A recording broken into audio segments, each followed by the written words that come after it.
اعوذ باللہ من الشیطان الرجیم بسم اللہ الرحمن الرحیم۔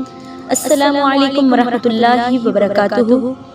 امید کرتی ہوں آپ سب خیریت سے ہوں گے اور میری دعا ہے کہ رب کائنات آپ سب کو اپنی حفظ و امان میں رکھے۔ نبی رحمت شفیع امت صلی اللہ علیہ وآلہ وسلم ارشاد فرماتے ہیں، ہر بیٹی اپنے والدین کے لیے رحمت ہوتی ہے اور بیٹی نعمت ہوتی ہے۔ میرے کریم نبی صلی اللہ علیہ وآلہ وسلم نے فرمایا، جس شخص نے اپنی بیٹیوں کی اچھے طریقے سے تربیت کی یہاں تک کہ ان کو بالغ کیا تو میں اور وہ قیامت والے دن اس طرح کھڑے ہوں گے۔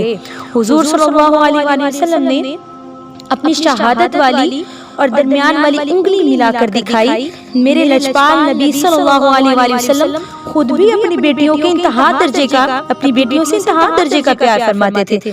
آپ کی 4 بیٹیاں تھیں، مگر آخر میں آخری شہزادی جو حضور صلی اللہ علیہ وآلہ وسلم کی وفات کے وقت بقید حیات تھی، سیدہ کائنات مخدومہ کل جہاں سیدہ فاطمہ زہرا تھی۔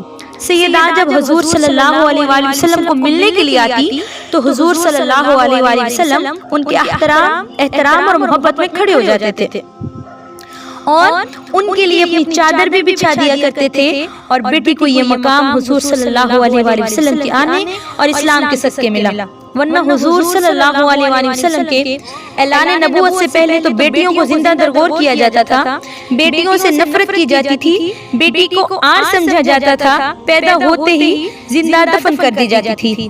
آج دل دکھی ہے، بیٹیوں کو بوجھ سمجھنے والے تو کافر ہوتے ہیں۔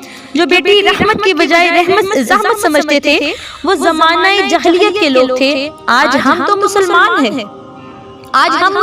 ہیں، اور لا الہ الا اللہ محمد رسول اللہ کہنے والے ہیں، مگر آج یہ ظلم کہ میاں والی میں ایک شخص کے ہاں پہلی اولاد بیٹی پیدا ہوئی، ظالم باپ کو اس کی پیدائش اچھی نہ لگی، اٹھا کر بستر پر پٹک مارا اور اظہار نفرت کرتا تھا۔ ابھی اس کچی کلی کے آگے آئے ہوئے اس کو 7واں دن تھا کہ مسل دی گئی۔ صفاق باپ جس کے جگر کا ٹکڑا تھی، اس کا اپنا بابل پستول لے کر آیا اور اس معصوم کلی کے سینے میں متواتر 5 گولیاں اتار دی۔ نہ زمین پھٹی نہ آسماں گرا، خدایا یہ کیا ہوا؟ حسرت مجھے اس کلی پہ ہے جو بن کھلے مرجھا گئی۔ ماں کے کلیجے شک ہو کر رہ گئے، باپ تھرا کر رہ گئے، نبی رحمت بھی اپنے روضہ اطہر میں تڑپ گئے ہوں گے، آنچل زہرا بھی بھیگ گیا ہوگا۔ ایک مسلمان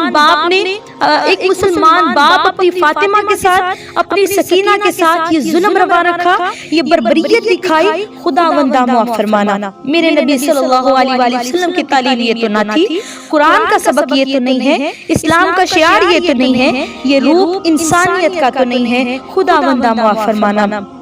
فقط عبرت کے لیے ایک واقعہ پیش کرنا چاہتی ہوں۔ ایک شخص کو اللہ تعالیٰ نے یک کے بعد دیگر 6 بیٹیاں عطا فرمائی۔ وہ انتہائی پریشان تھا۔ اللہ تبارک و تعالیٰ کی قدرت کہ 7ویں دفعہ اس کی بیوی جو ہے امید سے ہو گئی۔ اب دل ہی دل میں اس نے طے کر لیا کہ اگر اب کی بار بیٹی ہوئی تو اپنی بیوی کو طلاق دے دے گا، چھوڑ دے گا۔ اللہ تعالیٰ کی قدرت، اس نے خواب دیکھا، قیامت قائم ہو چکی ہے، اللہ تعالیٰ کے ہاں حساب کتاب ہوا، گناہوں کی پاداش میں جہنم کی سزا ہو گئی۔ اب فرشتے لے کر جہنم جانے لگے۔ پہلے دروازے پہ گئی ایک بیٹی کھڑی تھی جو جہنم جانے سے رکاوٹ بن گئی، دوسرے دروازے دوسری بیٹی کھڑی تھی، تیسرے دروازے تیسری بیٹی کھڑی تھی، 6 دروازوں پر 6 بیٹیاں کھڑی تھی جو جہنم سے بچنے کا سبب بن گئی۔ مگر 7ویں دروازے کی طرف فرشتے لے کر جانے لگے۔ وہ تو شخص گھبرا گیا کہ 6 دروازوں پر تو میری 6 بیٹیاں تھی، انہوں نے مجھے بچا لیا، اب 7ویں دروازے پر کیا ہوگا؟ اسی گھبراہٹ اور خوف میں آنکھ کھل گئی، اٹھا، اللہ تعالیٰ کے حضور فوراً توبہ کی اور اللہ تعالیٰ سے دعا مانگی، اے مالک 7ویں بھی بیٹی عطا فرمانا۔ ہمارے لیے سبق ہے کہ نبی کریم صلی اللہ علیہ وآلہ وسلم نے فرمایا، جو شخص بیٹیوں کی صورت میں آزمایا گیا، یعنی اس کی اولاد فقط بیٹیاں ہی ہوئی، بیٹا نہ ہوا، اس نے صبر و شکر سے کام لیا، بیٹیوں سے نفرت کے بجائے ان کی اچھی تربیت کی، وہ بیٹیاں اس کے اور جہنم کی آگ کے درمیان آڑ بن جائیں گی۔ اللہ تعالی ہمیں سمجھنے کی توفیق عطا فرمائے، اللہ تعالی ہمیں سمجھنے کی اور دین اسلام کو قبول کر کے صحیح معنوں میں مسلمان بننے کی توفیق رفیق فرمائے، آمین بجاہ طہ و یاسین۔